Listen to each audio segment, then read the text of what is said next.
We begin with thousands of intimate images and videos seized in the investigation into former U of M assistant football coach Matt Weiss. He is accused in a federal indictment of hacking into personal accounts of thousands of female college athletes.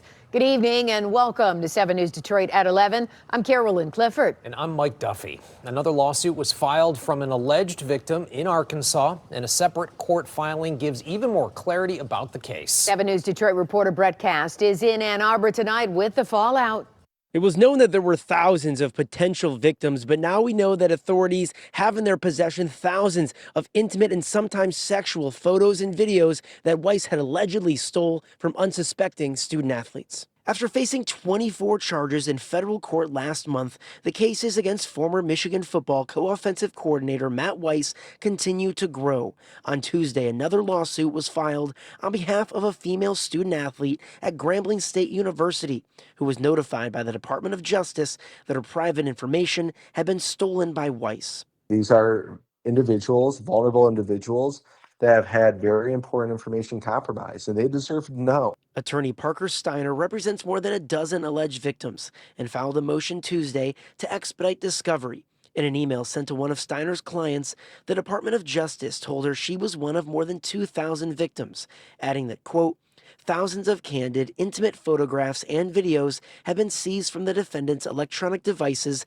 and from his cloud storage accounts. Many show victims naked, some show victims engaged in explicit sexual acts. We've requested that the court allow us immediate discovery so we can learn more as far as what was compromised and who was compromised, and hopefully be able to notify these victims. Steiner doubts the department has been able to contact more than a fraction of the potential victims.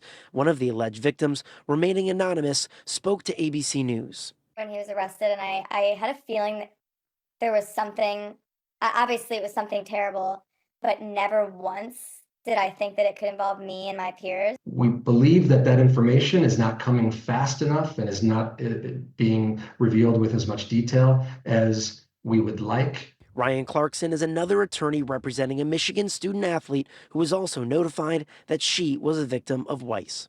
The scope of it originating from a single source is really unheard of. And the fact that it was allowed to happen over the course of some 8 years is unacceptable and unfathomable, really. Weiss and his attorneys have not yet commented on these cases, nor has the University of Michigan. Weiss has pled not guilty on all charges. In Ann Arbor, I'm Brett Cast, 7 News Detroit.